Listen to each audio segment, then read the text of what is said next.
After a particular period of time वो gene जो है वो अपने आप को क्या करता है, एक्सप्रेस करने लगता है। ठीक है, तो जैसे ही वो जीन कहते हैं अपने आप को एक्सप्रेस करेगा, वैसे ही क्या होगा, वो डिजायर्ड प्रोडक्ट जो आप चाहते हैं कि आपको मिले वो उस पर्टिकुलर होस्ट ऑर्गेनिज्म के अंदर बनना शुरू हो जाएगा। ठीक है, पर अब वो कहता है कि जो होस्ट के सेल्स हैं उनके मल्टीप्लाई होने का जो रेट है, ठीक है, वो एक स्पेसिफिक रेट है। Verma sir good morning. Good morning ma'am, good morning. Late connection की प्रॉब्लम थी। हाँ जी हाँ जी, कोई नहीं सर, कोई नहीं, नो प्रॉब्लम। जी जी मैम, वेरी ओके गुड बेटे। मॉर्निंग। हाँ जी। देखो, obtaining the foreign gene product में आपको ये बताया है कि when your recombinant DNA it enters into the host organism, ठीक है, stay in the host organism for some time, कुछ टाइम के लिए वो होस्ट ऑर्गेनिज्म में रहता है। उसके बाद होस्ट की जो मशीनरी होती है उसके अकॉर्डिंग अपने आप को अडेप्ट कर लेता है। ठीक है, तो उसके बाद वो कहते हैं कि आपका जो मेन मोटिव था यहाँ पे वो ये था कि जो आपका डिजायर्ड जीन है वो होस्ट ऑर्गेनिज्म के अंदर एक्सप्रेस हो। तो फिर after a particular time period वो आपका डिजायर्ड जीन एक्सप्रेशन शो करने लगता है होस्ट की प्रोजेनी सेल्स के अंदर। ठीक है, तो जैसे ही वो एक्सप्रेस होगा तो आपको पता है कि हर एक जीन जो है वो क्या बनाता है, प्रोटीन बनाता है। तो आपका ये जो डिजायर्ड जीन है वो भी क्या बनाएगा, यहाँ पे एक डिजायर्ड प्रोटीन बनाएगा। तो अब आपको आपका डिजायर्ड प्रोडक्ट जो है वो होस्ट के अंदर नजर आ रहा है। पर कहते हैं कि होस्ट सेल्स जो है उनके मल्टीप्लाई होने का रेट जो है वो काफी स्लो होता है। ठीक है, तो आपको प्रोजेनी सेल्स भी लिमिटेड मिलते हैं होस्ट के। पर एक और तरीका है जो मैंने आपको कल बताया था कि हम क्या करते हैं, इन होस्ट सेल्स को वहां से आइसोलेट कर लेते हैं। और आइसोलेट करने के बाद हम इन्हें बड़े बड़े स्टील के जो वेसल्स होते हैं, ठीक है, जिनको हम क्या कहते हैं, बायो रिएक्टर्स कहते हैं, उन बायो रिएक्टर्स के अंदर हमने काफी ज्यादा अमाउंट के अंदर क्या डाला हुआ है, कल्चर मीडियम डाला हुआ है। उसके ऊपर इन होस्ट सेल्स को छोड़ देते हैं। ठीक है बेटे।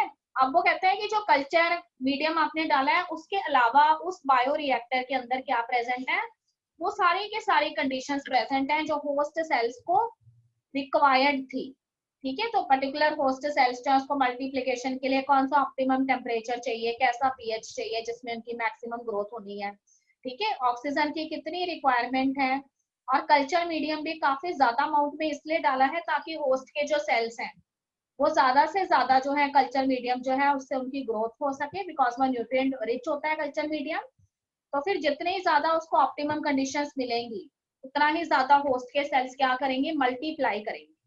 ठीक है, तो जो कहता है कि जहां पे वो सेल्स जो है वो 20 to 25 सेल्स थे हमारे पास, यहाँ पे बायोरिएक्टर में वो इतनी ज्यादा तेजी से मल्टीप्लाई करेंगे कि 20 to 25 सेल्स जो है वो 25,000 30,000 तक पहुंच जाएंगे। ठीक है, अब देखो एक चीज है, अब बायोरिएक्टर के बारे में उसने बताया हुआ है, तो कहते हैं कि बायोरिएक्टर जो है वो काफी बड़े लार्ज वेसल्स होते हैं, स्टील के बने हुए होते हैं। ठीक है, उनका बेस जो है वो नीचे से कर्व्ड भी हो सकता है इस तरीके से, या फिर वो सिंपल एक स्टील कंटेनर की तरह भी हो सकते हैं। तो यहाँ पे आपको दो बायोरिएक्टर नजर आ रहे हैं। ठीक है, stir tank bioreactor figure number A के अंदर आपको नजर आ रहा है, और स्पार्स्ड स्टिर टैंक बायोरिएक्टर जो है वो आपको फिगर नंबर बी के अंदर नजर आ रहा है। ठीक है बेटे, दोनों के डायग्राम हमने अच्छे से कर लेने हैं क्योंकि ये डायग्राम हमसे पूछे जाते हैं बोर्ड एग्जाम में। और लास्ट टाइम हमें ये वाला डायग्राम आ गया था स्टिर टैंक बायोरिएक्टर का। ठीक है, आप देखो बायोरिएक्टर जो है उसका पैटर्स को ध्यान से देखिए, उसमें एक मोटर लगी हुई है और उसके अलावा उसमें एसिड बेस जो है उसको कंट्रोल करने के लिए जो एक नॉब लगी हुई है, जैसे एसिड बेस पीएच कंट्रोल के लिए ये। ठीक है बेटे, स्टीम जो है उसके अंदर डालने के लिए एक यहाँ पे प्लग आपको नजर आ रहा है जो मीडियम जो है उसको स्टरलाइजेशन प्रोवाइड करेगा, फिर फोम ब्रेकर आपको नजर आ रहा है। ठीक है, अब वो कहते हैं कि ये जो मोटर है उसके साथ एक जो है आपको नजर आ रहा है एजिटेटर। एजिटेटर सिस्टम जो है उसमें देखो इस तरह के शार्प ब्लेड्स लगे हुए हैं। तो जब आप इस मोटर को ऑन करते हैं ये बहुत तेजी से घूमता है और जो आपने कल्चर मीडियम डाला है, ठीक है, इसके अंदर उसमें काफी तेजी से जो है ये घूमता है एजिटेटर पंप, और उसकी वजह से उसमें जो है बबल्स उठते हैं, ऑक्सीजन गैस के एरोबिक कंडीशंस क्रिएट होती हैं। और उन एरोबिक कंडीशंस में जो होस्ट के सेल्स हैं वो ज्यादा से ज्यादा मल्टीप्लाई करती हैं। और इस तरह से जितने ज्यादा होस्ट सेल आपके मल्टीप्लाई करेंगे ना उतना ही ज्यादा आपको क्या मिल रहा है, आपका डिजायर्ड प्रोडक्ट मिल रहा है। ठीक है बेटे, तो कहते हैं कि अब एक चीज है, अब यहाँ पे कुछ कल्चर मीडियम उन्होंने यहाँ डाल दिया है, तो उस कल्चर मीडियम में अगर होस्ट के काफी सारे सेल्स यहाँ पे प्रोड्यूस हो गए हैं, तो फिर उन होस्ट के सेल्स की एक्सेसिव ग्रोथ होने की वजह से कल्चर मीडियम क्या हो सकता है, कंटामिनेट हो सकता है। तो कहता है कि बायोरिएक्टर जो है उसमें इस तरीके से इंतजाम किया गया होता है कि बायोरिएक्टर जो है उसमें कुछ ऐसे नॉब्स होते हैं जिसमें से एक साइड से जो यूज्ड अप कल्चर मीडियम है वो वहां से रिलीज होता रहता है, और जो नया कल्चर मीडियम है, फ्रेश कल्चर मीडियम है, उसको बायोरिएक्टर में ऐड करते रहते हैं। तो इस तरह से कहते हैं कि कंटेमिनेशन जो होता है, वो कंटेमिनेशन जो है उसको अवॉइड किया जा सकता है। ठीक है बेटे, अब बायोरिएक्टर जो है उसकी हेल्प से आपको टन्स ऑफ कल्चर आपने उसके अंदर डाला है तो आपको काफी थाउजेंड्स की संख्या में होस्ट सेल मिल जाएंगे। अब वो कहते हैं कि होस्ट सेल्स जो है जितने ज्यादा आपको मिले हैं उतना ही ज्यादा आपका डिजायर्ड प्रोडक्ट भी बन गया है। तो इस तरह से बायोरिएक्टर जो है वो एक बहुत ही इंपॉर्टेंट रोल यहाँ पे प्ले करते हैं। ठीक है बेटे, यहाँ पे देखो मैंने लिखा है कि दीज आर द वेसल्स, और जिसमें कहते हैं कि सेल के कल्टीवेशन जो है उसके प्रोविजंस होते हैं, स्टराइल कंडीशंस प्रोवाइड की जाती हैं, एनवायरमेंटल कंडीशंस जो है उनको कंट्रोल्ड फॉर्म में रखा जाता है, पीएच ऑप्टिमम पीएच होता है, टेम्परेचर होता है, ऑक्सीजन होती है। ठीक है, और इस तरह से कहते हैं कि बायोरिएक्टर्स जो है उसको किसी भी चीज के लिए यूज किया जा सकता है, चाहे आप कोई माइक्रो ऑर्गेनिज्म की कल्चर कर रहे हैं, चाहे प्लांट या एनिमल सेल्स की ग्रोथ करवाना चाहते हैं, और पूरे प्रोसेस जो है उसमें जैसी कंडीशंस रिक्वायर्ड है वैसी दी जा सकती है। ठीक है, एरोबिक या एनारोबिक कंडीशंस जिस तरह की भी उस पर्टिकुलर ऑर्गेनिज्म को रिक्वायर्ड है, तो इस तरह से लीटर्स में वहां पर जो है फिल किया जाता है कल्चर मीडियम। स्टेनलेस स्टील से बने हुए होते हैं, अगर किसी और मेटल से बने होते तो फिर कल्चर मीडियम के साथ वो किसी तरह की रिएक्शन कर सकते थे जिससे पॉइजनस कंडीशंस क्रिएट हो सकती थी होस्ट ऑर्गेनिज्म के लिए। तो स्टेनलेस स्टील जो है वो मैक्सिमम रिएक्शन शो नहीं करता है, एक अलॉय है, तो इसलिए वो कहते हैं कि सेफ कंडीशंस जो है वो होस्ट सेल्स को मिलती है। ठीक है बेटे, तो इसके डायग्राम हमने कर लेने हैं। अब देखो कहते हैं कि बायोरिएक्टर की हेल्प से जब आपने थाउजेंड्स ऑफ होस्ट सेल बना लिए तो उतने ही ज्यादा आपके पास क्या आ गए हैं, आपके डिजायर्ड प्रोडक्ट भी आ गए हैं। अब हमारा जेनेटिक इंजीनियरिंग का जो लास्ट स्टेप है उसको हम डाउन स्ट्रीम प्रोसेसिंग कहते हैं। ठीक है बेटे, उस दिन भी बताया था। तो डाउन स्ट्रीम प्रोसेसिंग जो है उसमें कहते हैं कि जब एक प्रोडक्ट जो है उसकी बायोसिंथेटिक स्टेज कंप्लीट हो जाती है तो अब हमने क्या करना है, सारे के सारे होस्ट सेल्स जो है उसमें से वो डिजायर्ड प्रोडक्ट जो है उसको आइसोलेट कर लेना है। ठीक है, पर अब आइसोलेट करने के बाद ऐसा नहीं है कि आपका प्रोडक्ट जो है वो रेडी हो गया, आप एकदम से उसे मार्केट में भेज देंगे कि सो एंड सो प्रोडक्ट हमने बना लिया, इस पर्पस के लिए बनाया। तो कहते हैं कि अभी उस प्रोडक्ट जो है उसको जो है कुछ कंडीशंस जो है अभी फुलफिल करनी पड़ेंगी, उसी के बाद हम उसको मार्केट में एज अ फिनिश्ड प्रोडक्ट आप भेज सकते हैं। ठीक है बेटे, तो कहते हैं कि उसकी जो प्रोसेसिंग है वो अभी भी रिक्वायर्ड होती है। उसमें हम क्या करते हैं, जो भी हमारा डिजायर्ड प्रोडक्ट है ना उसमें हम सेपरेशन करते हैं, कई इम्प्योरिटीज हो सकती हैं, कुछ अननेसेसरी मॉलिक्यूल्स हो सकते हैं हमारे प्रोडक्ट के साथ। तो आपने क्या करना है, जो भी आपका डिजायर्ड प्रोडक्ट है उसे कुछ सेपरेशन टेक्निक्स में से पास करना है। ठीक है, there are various type of separation techniques found in chemistry. तो आपने उन सेपरेशन मेथड्स के जरिए उसका प्यूरिफिकेशन कर लेना है, और जब प्यूरिफिकेशन हो जाता है तो उसके बाद कहते हैं कि आपका जो प्रोडक्ट है वो लगभग अब प्यूरिफाई हो चुका है और आप उसको लंबे टाइम के लिए यूज करना चाहते हैं, तो आप उसमें क्या ऐड कर देंगे, सुटेबल प्रिजर्वेटिव्स ऐड करेंगे। ठीक है, प्रिजर्वेटिव्स जो है वो उसका लाइफ स्पैन जो है उसको बढ़ा देते हैं। और उसके बाद वो कहते हैं कि मान लीजिए आपने जो डिजायर्ड प्रोडक्ट ऑब्टेन किया है वो कोई ड्रग है, तो उस केस में वो ड्रग जो है वो सीधे लोगों पे अप्लाई नहीं किया जा सकता। तो इसके लिए हमें क्या करने पड़ेंगे, उसके क्लिनिकल टेस्ट करने पड़ेंगे, क्लिनिकल ट्रायल्स में से उसको पास करना पड़ेगा। ठीक है बेटे, वो तरीका मैंने आपको बताया था कि हमारे पास कुछ मॉडल ऑर्गेनिजम्स होते हैं, ये भी जेनेटिकली मॉडिफाइड ऑर्गेनिज्म है, जैसे कोई माइस है, रैबिट है, मंकी है। तो आपने क्या करना है, ये जो ड्रग है उसके थोड़े थोड़े से डोजेस जो है उसको इन एनिमल्स के ऊपर अप्लाई करवा के देखना है। ठीक है, पहले थोड़े क्वांटिटी में हम डोज देंगे, माइस हमने यूज की, उसके ऊपर वो डोज दिया एंड फिर देखा कि इस ड्रग का क्या सिम्टम्स जो है माइस की बॉडी में नजर आ रहे हैं। ठीक है, कोई हार्मफुल सिम्टम तो नहीं आ रहे हैं या कोई उसके सर्वाइवल को प्रॉब्लम तो नहीं इससे। फिर डोसेस थोड़े ज्यादा बढ़ा के देखेंगे, तो एनिमल भी हमारा बड़ा होना चाहिए। अगर हमने पहले माइस यूज किया स्मॉल डोज के लिए तो उसके बाद वो कहता है कि माइस के बाद हम जो है रैबिट ले लेते हैं, और अगर हमने काफी बड़े लेवल पे टेस्ट करना है तो फिर हम मंकीज यूज कर लेते हैं। इस तरीके से हम ड्रग्स जो हैं उसको देख लेंगे कि वो एक सेफ ड्रग है भी या नहीं, तभी हम उसे मार्केट में लॉन्च करेंगे। ठीक है बेटे, अगर आपका कोई एग्रोकेमिकल है जिसको आपने प्रोड्यूस करवाया है तो उसके लिए आप फील्ड टेस्ट उसके करते हैं, मतलब आपने फील्ड में जो क्रॉप ग्रो करवाई हुई है उसके ऊपर कोई एग्रोकेमिकल अप्लाई करके देखते हैं, और फिर उसके बाद 1-2 महीनों तक ये प्रोसेसिंग चलती है। आप चेक करते हैं कि क्रॉप के ऊपर इसके क्या इफेक्ट पड़ते हैं, क्या यील्ड इंक्रीज हुई है, क्या उसमें स्ट्रेस रेजिस्टेंट कंडीशंस जो है उसको अवॉइड किया जा सका है। इस तरह के क्वालिटी टेस्ट करने के बाद ही आप उस प्रोडक्ट को लॉन्च करते हैं। ठीक है बेटे, तो डाउनस्ट्रीम प्रोसेसिंग का जो प्रोसेस होता है, क्वालिटी कंट्रोल टेस्टिंग जो है वो आपका किस तरह का प्रोडक्ट है उसके हिसाब से जो है वो वेरी कर सकते हैं। ओके बेटे, तो यहाँ तक सभी स्टूडेंट्स को क्लियर है? अब ये चैप्टर तुम्हारा कंप्लीट है। ठीक है बेटे, ये चैप्टर हमारा कंप्लीट है। अब देखो इसमें 2 5 मार्क क्वेश्चन बनते हैं सीधे सीधे। पहला क्वेश्चन तो वही बन जाएगा, एक तो सीधा क्वेश्चन आ जाना है आपको, है ना, वो वाला कि what are the various steps involved in the process of recombinant DNA technology. ठीक है, तो ये सारे स्टेप्स जो हमने अभी आपको बताए हैं बारी बारी वो सारे लिखने हैं आपने, वो आपको सारे अच्छे से याद है। जैसे आइसोलेशन ऑफ डीएनए हमारा पहला स्टेप हो जाएगा, आइसोलेशन ऑफ डीएनए के बाद cutting of the DNA by using restriction endonuclease, ये सेकंड हो गया। उसके बाद separation of the DNA fragments by agarose gel electrophoresis, ये हमारा थर्ड स्टेप हो गया। फोर्थ स्टेप हमारा क्या होगा, पॉलीमरेज चेन रिएक्शन। ठीक है, amplification of the gene of interest by polymerase chain reaction, उसके हमने स्टेप्स बता देने हैं। ओके बेटे, फिर जब हमने उसका एप्लीफिकेशन भी करवा लिया तो आपको पता है इंसर्शन करना है उसका किसमें, होस्ट सेल में। अब होस्ट सेल में इंसर्ट भी करवा लिया तो उसके बाद हमने क्या पता करना है कि कितने ट्रांसफॉर्मेट बने हैं कितने नहीं बने हैं, वो भी पता कर लेंगे सिलेक्टेबल मार्कर टेक्निक से। और लास्ट में कहते हैं कि होस्ट सेल जो है उसके अंदर आपने देखना है कि आपका जीन ऑफ इंटरेस्ट जो है वो एक्सप्रेस हो रहा है, अगर हो रहा है तो डिजायर्ड प्रोडक्ट आपका आपको नजर आ रहा है कि नहीं आ रहा।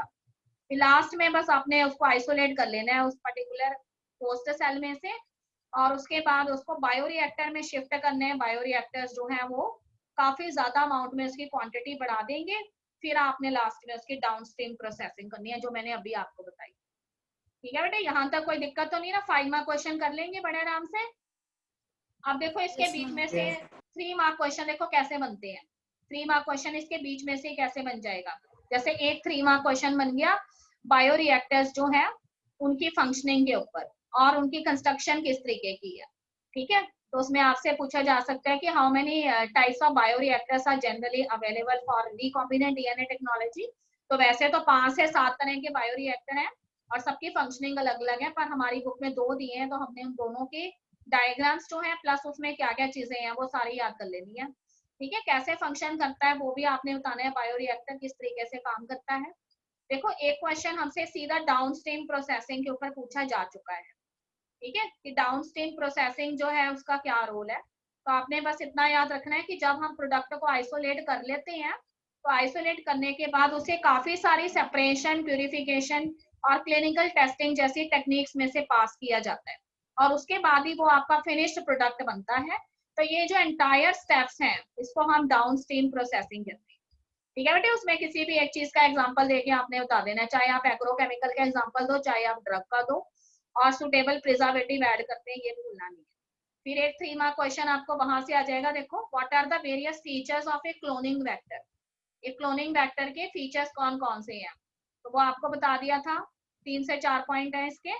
ठीक है, फर्स्ट हो जाएगा ओरिजिन ऑफ रेप्लिकेशन, ऐसा होना चाहिए जो मैक्सिमम कॉपी नंबर को सपोर्ट करता हो। नंबर 2 सेलेक्टेबल मार्कर, जो टेक्निक है वो उसके अंदर यूज हो सकती है। ठीक है, तो उसके अंदर आपने कोई प्लेटिंग वाला एग्जांपल देके उसको समझाना है। फिर तीसरा आपने याद रखना है कि क्लोनिंग साइट्स जो है वो किस तरीके के होने चाहिए, ऐसा वेक्टर सिलेक्ट करो जिसमें मिनिमम पॉसिबल जो है रिकॉग्निशन सीक्वेंसेस हो, ताकि जो आपका रिस्ट्रिक्शन एंडोन्यूक्लियस है वो कंफ्यूज ना हो।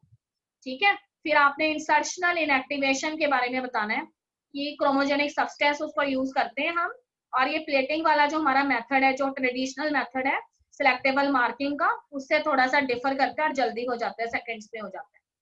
ठीक है, फिर लास्ट में आपने बताना है कि पैथोजेनिक वेक्टर्स को डिसआर्म्ड करके आप किस तरीके से अपना जीन ऑफ इंटरेस्ट है उसको होस्ट ऑर्गेनिज्म में पास करते हैं। ओके बेटे, अब देखो एक क्वेश्चन 3 मार्क क्वेश्चन इस वाले पैराग्राफ में से बन जाएगा जहाँ पे आपको उसने बोला हुआ है ना कि आप होस्ट को कॉम्पिटेंट कैसे बनाते हैं, ठीक है। What are the various steps that are used to make the host competent to receive the recombinant DNA, ठीक है।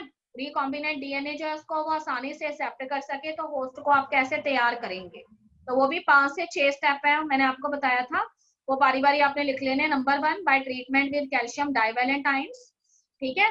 Number 2 by incubating the host cells at extreme hot and cold conditions, and number 3 micro injections, and number 4 biolistic and gene gun, and number 5 disarmament of the biological or pathogenic vectors, ठीक है बेटे।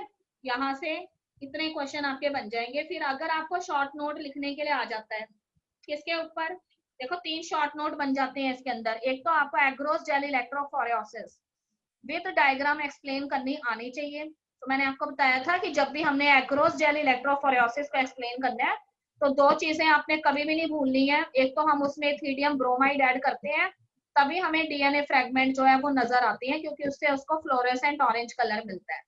और वो ultraviolet light उसके ऊपर जब फेंकेंगे तभी वो हमें विजिबल होंगी, अदरवाइज नहीं होगी। अल्ट्रावायलेट लाइट जो है वो ब्लू कलर की लाइट होती है, ठीक है बेटे, ये चीज आपने बतानी है। फिर एक चीज और है, यहाँ पर मैं आपको बता रही थी शॉर्ट नोट के बारे में। शॉर्ट नोट लिखने के लिए हमें आ सकता है रिस्ट्रिक्शन एंडोन्यूक्लियस एंजाइम के ऊपर, ठीक है। तो आपको पता होना चाहिए कि रिस्ट्रिक्शन एंडोन्यूक्लियस एंजाइम कौन से ग्रुप ऑफ न्यूक्लियसिस को बिलोंग करते हैं। आपको बताया था 2 तरह के हैं, एक्सो एंड एंडो। एक्सो क्या होते हैं, एंडोन्यूक्लियस कैसे उससे डिफर करते हैं, फर्स्ट एंडोन्यूक्लियस कौन सा है, ठीक है। और फर्स्ट एंडोन्यूक्लियस जो है वो किस तरीके से काम करता था वो भी आपको बताया था कि it is hint second is the first endonuclease. काम कैसे करता है, पैलिंड्रोमिक सीक्वेंसेस को कट करते हैं आफ्टर 6 बेस पेयर, ये सारा आपको पता होना चाहिए। स्टिकी एंड प्रोड्यूस होते हैं, कभी नहीं भूलना है, आपने लिखना है हमेशा। तो इसके अंदर स्टिकी एंड बनेंगे एलियन पीस ऑफ डीएनए में भी, प्लाज्मिड में भी, और दोनों स्टिकी एंड्स जो हैं वो हाइड्रोजन बॉन्ड की हेल्प से ज्वाइन होते हैं, पर उसको सील कौन करता है, डीएनए लाइगेज करता है, ठीक है बेटे। तो इस तरीके से restriction endonuclease, agarose gel electrophoresis. और उसके बाद जो हमारे पास ये वाला वेक्टर है ना 199 पेज पे PV322, इसके ऊपर पिछली बार बोर्ड में क्वेश्चन आ चुका है 3 मार्क, ठीक है। और उसमें उसने ये बताया था कि WAMH1 साइट जो है उसके ऊपर टेट्रासाइक्लिन रेजिस्टेंट जीन जो है उसके एक्सप्रेशन को खत्म करने के लिए उसके ऊपर अनदर एंटीबायोटिक जीन जो है उसको ट्रांसमिट किया गया। अब बताइए कि आप कैसे पता लगाएंगे कि कितने आपके प्रोजेनी सेल ट्रांसफॉर्मेट बन गए हैं और कितने नहीं बन गए, ठीक है। तो 2 मेथड है अपने पास, दोनों मेथड आप यूज कर लेंगे।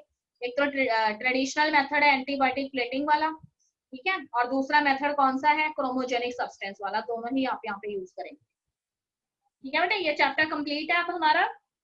अब इसके साथ ही इसका दूसरा वाला चैप्टर लूंगी मैं, जो देखो इस चैप्टर के अंदर उसने हमें टेक्निक के बारे में बताया था, ठीक है, मेथड क्या है। और अगला वाला जो चैप्टर है उसके अंदर वो हमें उस पर्टिकुलर टेक्निक की एप्लीकेशन बता रहे हैं कि उसको अप्लाई करके हमने किस तरह के प्रोडक्ट जो है वो बनाए हुए हैं। ओके बेटे, अब बताइए कोई ऐसा इस चैप्टर के अंदर टॉपिक जो आपको नहीं पता लगा, ईमानदारी से बताएंगे। इस चैप्टर के तो हर पार्ट में से क्वेश्चन निकल रहा है, हर पार्ट में से। तो वही तो मैं शुरू में ही बताया था तुम्हें कि वो दिखने में बेशक छोटा है, पर एग्जामिनर के पास यहाँ पे बहुत स्कोप है आपसे क्वेश्चन पूछने का, ठीक है बेटे। क्योंकि इस तरह के जो चैप्टर होते हैं ना वो हमने लोअर क्लासेस में कभी नहीं किए हुए, ठीक है। ज्यादा से ज्यादा अगर तुम्हें लोअर क्लास में तुमने कभी भी पढ़ा होगा तो तुम्हें बायोटेक्नोलॉजी की डेफिनेशन पता होगी, या तुम्हें ये पता होगा कि it is a new discipline of science, ठीक है, अप्लाइड बायोलॉजी है ये, पर ये थोड़ी पता है उसके अंदर करते क्या है, ठीक है। ओके बेटे, तो उसके बाद देखो मैंने तुम्हें एक चीज बताई थी, हमने एक सेमिनार अटेंड किया, उसमें उन्होंने प्रैक्टिकल्स के बारे में भी बताया है। तो हो सकता है आने वाले टाइम में हमें इन्वेस्टिगेटरी प्रोजेक्ट देने पड़े, ठीक है। अब काफी चैप्टर हो चुके हैं बुक में, तो सभी बच्चे अपने मन में सोच के रखेंगे कि वो अपना इन्वेस्टिगेटरी प्रोजेक्ट कौन से टॉपिक पे अच्छा बना सकते हैं, ठीक है बेटे। तो देखो ये बायोटेक्नोलॉजी वाला टॉपिक जो है ये भी इसमें भी बन सकता है बड़े आराम से, अगला चैप्टर करते ही तुम्हारे पास काफी सारा मटेरियल हो जाएगा, बायोटेक्नोलॉजी का पूरा आपको पता लग जाना है। तो one of the student can select this applications of biotechnology also, ठीक है। इससे पहले हम कई इन्वेस्टिगेटरी प्रोजेक्ट के टॉपिक कर चुके हैं, जैसे वो अपने चैप्टर की है मॉलिक्यूलर इनहेरिटेंस वाला, ठीक है बेटा, उसके अंदर हमारे पास डीएनए फिंगरप्रिंटिंग है, इन्वेस्टिगेटिव प्रोजेक्ट का टॉपिक है, ठीक है। डीएनए सीक्वेंसिंग है, उसको भी बहुत सारे बच्चे ले सकते हैं as a investigatory project. Sexually transmitted diseases, ठीक है, रिप्रोडक्टिव हेल्थ में से इन विट्रो टेक्निक्स। तो अभी आप सोच के रखिए, ऐसा ना हो ऑन द स्पॉट हमें कोई ऐसा सर्कुलर आ जाए जिसमें बोले कि प्रैक्टिकल जो है होने और इन्वेस्टिगेटिव प्रोजेक्ट रेडी करो, तो आपके एकदम माइंड में क्लियर होना चाहिए कि मेरा इन्वेस्टिगेटिव प्रोजेक्ट किस पे होगा। ओके बेटा, अब बताओ कोई भी ऐसा टॉपिक जो तुम्हें समझ नहीं आया, मैं फटाफट करवा देती हूँ अभी भी, फिर तभी हम अगले रिकॉम्बिनेंट डीएनए टेक्नोलॉजी कितना चला गया, पहले सोचता रहता है ना। रिकॉम्बिनेंट डीएनए टेक्नोलॉजी बेटे, वैसे मैंने उसमें अच्छे से समझाई हुई है, ग्रुप पे सुन लेना उसको बाद में अच्छे से आराम से बैठ के, ठीक है बेटे। देखो 5 से 6 स्टेप है। सबसे पहला स्टेप है हमारा आइसोलेशन ऑफ द डीएनए, ठीक है।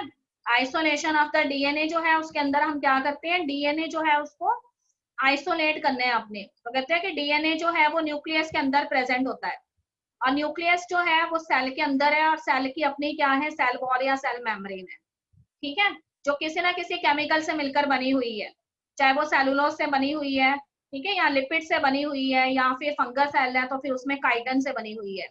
तो हमें क्या करना पड़ेगा, उस सेल मेम्ब्रेन को या सेल वॉल को ब्रेक करना पड़ेगा, और तभी उसमें से क्या रिलीज होंगे, डीएनए रिलीज होंगे। तो इसलिए वो कहता है कि हम करेक्टरिस्टिक एंजाइम अप्लाई कर देते हैं। अगर आपने प्लांट सेल लिया है तो आप सेलुलोज एंजाइम उसके ऊपर अप्लाई करेंगे, सेलुलोज का डाइजेशन कर लेगा वो। अगर आपने बैक्टीरिया सेल लिया है तो लाइसोजाइम अप्लाई कर लेंगे, तो लिपिड्स जो है इसको डाइजेस्ट कर लेगा। अगर आपका फंगल सेल है तो आप काइटनेस एंजाइम यूज कर लेंगे जो काइटन का डाइजेशन कर लेगा, ठीक है। अब वो कहते हैं कि उसके बाद आपके पास क्या आता है, आपका डीएनए जो है वो आइसोलेट हो जाता है। और पर ये डीएनए जो है उसको आप कलेक्ट कैसे करोगे, अगर पूरा एक्सपेरिमेंट आप किसी टेस्ट ट्यूब या बीकर में कर रहे हैं, तो उसके अंदर आपके पास एक सस्पेंशन है जिसमें आपके होस्ट सेल थे, होस्ट सेल में से सेल मेम्ब्रेन तो आपने ब्रेक करवा ली, डीएनए तो आइसोलेट हो गया, पर वो डीएनए उस सस्पेंशन के अंदर ही छिपा हुआ है, ठीक है। अब हम चाहते हैं कि वो ऊपर आ जाए, उस सस्पेंशन में ऊपर आ जाए, तो आपने क्या करना है, बिल्कुल ठंडी अल्कोहल फ्रीजर में रखी हुई चिल्ड अल्कोहल लेनी है, और उसको बीकर में से ना धीरे धीरे नीचे उतारना है, ठीक है बेटे। तो जब धीरे धीरे उसको हम नीचे उतारेंगे, तो उसके बाद वो कहता है कि वो एक लेयर बना लेगी आपकी जो सस्पेंशन है उसके ऊपर, जैसे ऑयल और वाटर की लेयर बन जाती है सेपरेट सेपरेट। तो फिर जो आपके डीएनए के थ्रेड थे जो आपके सस्पेंशन में छिपे हुए थे ना, वो ऊपर आ जाएंगे और फ्लोट करने लग जाएंगे, ठीक है। अब आपने कोई भी एक पतली सी कैपिलरी ट्यूब लेनी है और उससे उन डीएनए थ्रेड्स को निकाल लेना है, इसे स्पूलिंग कहते हैं। अब आपकी डीएनए जो है उसको आइसोलेट कर लिया आपने। अब वो कहते हैं कि डीएनए जो है उसका अगर सेकंड स्टेप के अंदर हम उसका क्या करवाते हैं, फ्रेगमेंटेशन करवाते हैं, तो वो आपको पता ही है, रिस्ट्रिक्शन एंडोन्यूक्लियस एंजाइम यूज करेंगे, और उनका एक यूनिक तरीका है वर्किंग करने का कि वो डीएनए फ्रेगमेंट्स जो उनको चेक करते हैं, और डीएनए फ्रेगमेंट्स जो उनको चेक करने के बाद वो क्या करते हैं, उसकी इंस्पेक्शन करने के बाद पैलिंड्रोमिक सीक्वेंसेस ढूंढते हैं। तो रिस्ट्रिक्शन एंडोन्यूक्लियस आपने सेम यूज करने हैं प्लाज्मिड की कटिंग के लिए भी और एलियन पीस ऑफ डीएनए की कटिंग के लिए भी। तो इस तरीके से वो कहता है कि आप क्या करेंगे, उसकी हेल्प से दोनों की कटिंग करवा लेंगे, तो आपके पास फ्रेगमेंट्स आ गई हैं, काफी सारी फ्रेगमेंट्स की आपने कटिंग करवा ली है। अब सभी को आप आइसोलेट करना चाहते हो, तो आइसोलेट करने के लिए आप agarose gel electrophoresis technique use करो। एक बार उसके ऊपर एलियन पीस ऑफ डीएनए के लिए वो टेक्निक यूज करो, दूसरी बार प्लाज्मिड के लिए करो, ठीक है बेटे। सारी सेगमेंट एग्रोस जेल पे मूव करेंगी, डेंसिटी के अकॉर्डिंग सेपरेट हो जाएंगी। आपको पता है छोटी सेगमेंट जल्दी आएंगी जो कम बल्कि होंगी, और लार्जर सेगमेंट पीछे रह जाएंगी, ठीक। अब वो कहता है कि फिर हमने क्या करना है, एक नाइफ लेके ना उस एग्रोस जेल में से लॉक काट लेने हैं छोटे छोटे, उसपे अलग अलग फ्रेगमेंट रख लेनी है। फिर उसी तरीके से प्लाज्मिड के लिए भी सेम वही कर लेना है। तो जितने जितने साइज की हमारी फ्रेगमेंट है उसके हिसाब से प्लाज्मिड सिलेक्ट कर लेना है, और उसमें वो सेगमेंट इंसर्ट कर देनी है। और फिर उसी सस्पेंशन में हमने कौन सा एंजाइम अप्लाई किया है यहाँ पर, तो एंजाइम हमारा यहाँ पे कौन सा था, डीएनए लाइगेज एंजाइम है, क्योंकि स्टिकी एंड तो ऑलरेडी प्रोड्यूस हो ही गए हैं। अब जब आप उस फ्रेगमेंट को उसके ऊपर रखेंगे प्लाज्मिड डीएनए पे, तो उसको डीएनए लाइगेज एंजाइम उसके एंड्स को सील कर देगा। आपके पास क्या तैयार हो गए, रिकॉम्बिनेंट डीएनए तैयार हो गए, ठीक है गुरप्रीत, यहाँ तक तो पुरानी चीज थी। अब वो कहता है कि रिकॉम्बिनेंट डीएनए आपके पास आपने तैयार कर लिए, हम चाहते हैं कि ये रिकॉम्बिनेंट डीएनए की हमारे पास बिलियंस ऑफ कॉपी हो जाए। तो जैसे हमारे पास फोटोस्टेट के लिए एक मशीन होती है, हमारे पास एक पेज होता है पर हम उसके 100 पेजेस निकाल सकते हैं उसी एक पेज से, ठीक है। उसी तरह से यहाँ पे हमारे पास एक मशीन है जिसका नाम है पीसीआर, और इस पीसीआर मशीन में अगर आप डीएनए जो है, कोई भी डीएनए जो आपने तैयार किया है उसको डालो तो उसके जैसी आपको न्यूमरस कॉपीज मिल जाती हैं, ठीक है बेटे। तो अब वो कहते हैं कि इस पीसीआर मशीन की हेल्प लेके जो आपने अपना रिकॉम्बिनेंट डीएनए तैयार किया है उस रिकॉम्बिनेंट डीएनए को पीसीआर मशीन में भेजेंगे तो उसका एम्प्लीफिकेशन हो जाएगा और आपको बिलियंस ऑफ कॉपी मिलेंगी। तो वो कॉपीज कैसे मिलेंगी वो आप रिकॉर्डिंग में देखना, आपको साथ में डायग्राम भी आ रहा है। उसमें उसने बताया कि आपका रिकॉम्बिनेंट डीएनए के दोनों स्टैंड्स ओपन होते हैं, क्योंकि सारा काम हम लेबोरेटरी में कर रहे हैं तो सारी चीजें आपको ही देनी पड़ेंगी। तो जब भी कोई डीएनए रेप्लिकेट करता है तो आपको पता है ना, वो बेसिस जो है वो ज्वाइन होते हैं डॉटेड डीएनए बनने के लिए। तो कहते हैं कि वैसे तो होस्ट सेल में ये सारा कुछ अंदर ही प्रेजेंट होना था, पर आप लैब में कर रहे हो तो इसलिए आपको नाइट्रोजीनियस बेसिस भी देने पड़ेंगे, आपको डीएनए पॉलीमरेज एंजाइम भी देना पड़ेगा, और आपको प्राइमर भी देने पड़ेंगे थोड़े से रेडी करके पहले से, ठीक है। तो हमने यहाँ पे 2 सेट प्राइमर के रेडी कर लिए और दोनों डीएनए स्टैंड ओपन हुए हैं, उस पर एक एक प्राइमर लगा दिया दोनों तरफ, ठीक, वो रेडी किए हुए हैं। और फिर डीएनए पॉलीमरेज एंजाइम यहाँ पे वो वाला नहीं है जो हम हमेशा सोचते थे, यहाँ पे एक खास तरह का डीएनए पॉलीमरेज एंजाइम है जिसका नाम है टैक पॉलीमरेज, और इसको हमने एक थर्मोस्टेबल बैक्टीरिया में से आइसोलेट किया है जिसका नाम है थर्मस एक्वेटिकस, ठीक है। तो ये टैक पॉलीमरेज एंजाइम आता है, जितने प्राइमर बने हुए हैं ना उससे आगे से वो उसको एक्सटेंड करना शुरू कर देता है, नाइट्रोजीनियस बेसिस उठाता रहता है, कॉम्प्लीमेंट्री बेसिस ऐड करके दोनों डॉटर स्टैंड्स को रेडी कर देता है, ठीक। अब वो कहते हैं कि जब आपने डीएनए रिकॉम्बिनेंट डीएनए के दोनों स्टैंड्स को ओपन किया था तो उसके लिए उसे हीट दी थी, क्योंकि मशीन इलेक्ट्रिसिटी से चल रही है, तो हीट की वजह से डीएनए का डीनेचुरेशन हो जाता है, ये आपको मालूम है। उसके बाद प्राइमर स्टैंड आपने अटैच करवा दिए, डीएनए पॉलीमरेज टैग पॉलीमरेज यहाँ पे डाल दिया, उसने प्राइमर स्टैंड का एक्सटेंशन करने लग गया वो। तो जब आपने प्राइमर स्टैंड अटैच किए हैं उसको एनीलिंग कहते हैं, ठीक है। और उसके बाद एनीलिंग के बाद जो है वो जब प्राइमर स्टैंड का एक्सटेंशन करता है तो उस स्टेप को एक्सटेंशन कहते हैं। और लास्ट में वो कहता है कि आप इस साइकिल को, इस मशीन को आप 30 टाइम ऑपरेट करेंगे तो आपको जो है 30 टाइम ऑपरेट करने के बाद 1 बिलियन से भी ज्यादा कॉपीज मिल जाती है रिकॉम्बिनेंट डीएनए, ठीक है बेटे। तो देखो इतनी सारी कॉपीज आपने कुछ मिनट्स के अंदर ऑब्टेन कर ली है। अब आपके पास दुनिया भर के रिकॉम्बिनेंट डीएनए है, अब बस होस्ट लेकर आना है आपने और उसमें उनको डालना है। तो होस्ट सेल भी इसको बिल्कुल नहीं लेगा क्योंकि उसके लिए वो फॉरेन है, तो इसलिए वो कहते हैं कि वो उसको तैयार करना है। तैयार करने के मेथड आपको पता है होस्ट को कैसे तैयार करना है, वो 5 से 6 मेथड जो अभी मैंने बताए, ठीक है। फिर वो होस्ट सेल में चला जाएगा रिकॉम्बिनेंट डीएनए, और उसके बाद होस्ट सेल में चला गया तो उसको चेक करने का तरीका भी आपको आता है कि ट्रांसफॉर्मेशन कितने ट्रांसफॉर्मेंट बने या कितने नहीं बने, वो एंटीबायोटिक वाला मेथड, ठीक है, या क्रोमोजेनिक सब्सटेंस वाला मेथड, उससे चेक कर लेंगे। जितने ट्रांसफॉर्मेंट बन चुके हैं प्रोजेनी सेल उनको रख लेंगे और जो नहीं बने उसको फेंक देंगे, और फिर जो रिकॉम्बिनेंट हैं जिनके अंदर उन्हीं को आगे हमने ग्रो करवाना है, ठीक है। फिर कुछ टाइम देंगे उसको होस्ट सेल को कि वो मल्टीप्लाई करता रहे और हमारे रिकॉम्बिनेंट डीएनए की कंसेंट्रेशन बढ़ती रहे। तो कहता है कि होस्ट सेल जो है उसका एक नेचुरल तरीका है कि उसने कितने के प्रोजेनी सेल देने हैं टाइम पे, जैसे 2 हैं 2 से 4 देता है, 4 से 8 देता है, होली होली करता है रो रो के। हम चाहते हैं कि जल्दी जल्दी वो डिजायर्ड प्रोडक्ट मिले हमें, ठीक है। तो पकड़ो इन होस्ट सेल को, निकाल लो वहां से और उसको बायो रिएक्टर में डाल दो, सब कुछ दो उसको, बहुत सारा क्वांटिटी में दो खाने पीने के लिए, कंडीशन सारी वैसी रखो जैसी उसको चाहिए, खुश हो जाएगा वो, ठीक। और फिर मल्टीप्लाई भी जल्दी जल्दी करेगा, और जितनी बार वो मल्टीप्लाई करेगा उतने प्रोजेनी सेल मिलेंगे, उतने ही प्रोटीन बन जाएंगे जितना हमें चाहिए। बस उसके बाद कुछ भी नहीं है, वो प्रोटीन्स को आइसोलेट कर लेना है उस कल्चर मीडियम में से, और फिर उसके बाद उसकी डाउनस्ट्रीम प्रोसेसिंग करनी है, वो आपको पता है कैसे करते हैं, और उसके बाद उसको आपने मार्केट में लॉन्च कर, ठीक है बेटे। अब इसकी ना रिकॉर्डिंग सुनना, उसमें मैंने बड़े आराम से प्यार से समझाया सारे स्टेप, उसके बाद आपको बिल्कुल क्लियर हो जाएगा। उसके साथ डायग्राम भी आ रहे हैं, ये वाली पीपीटी मैं तुम्हें भेज दूंगी, इसको तुम लोग बाद में पढ़ लेना अच्छे से, ठीक है बेटे। कुछ खास नहीं है, मैंने बुक में से इसका एज इट इज ही लिया है ताकि बच्चे वहां से उतना उतना मटेरियल फटाफट रीड करके उसको कर सके, ओके बेटे।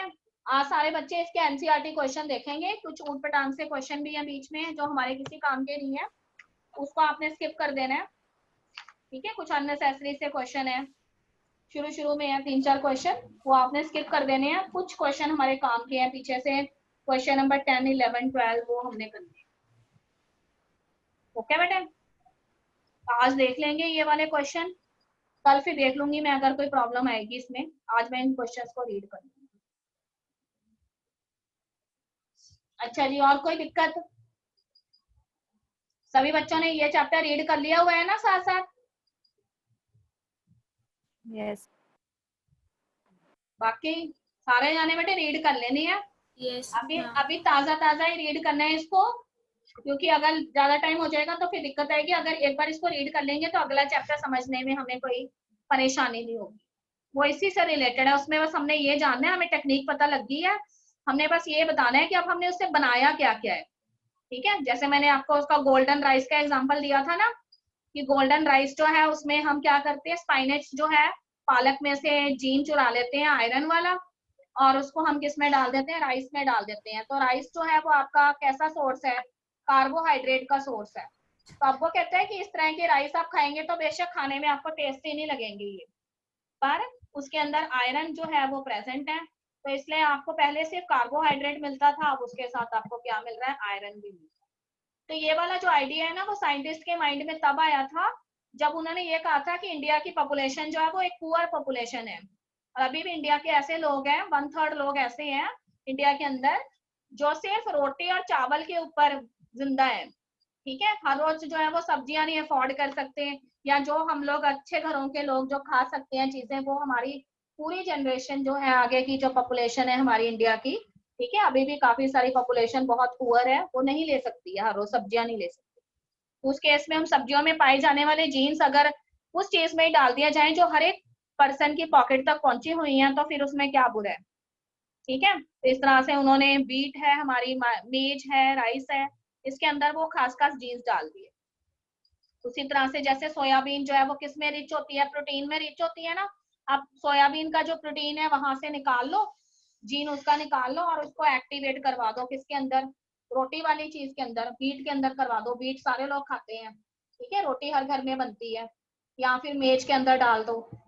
तो इसी तरह से कुछ हमारी खास तरह की क्रॉप्स हैं जो हमारी बेसिक नेसेसिटीज को फुलफिल करती हैं।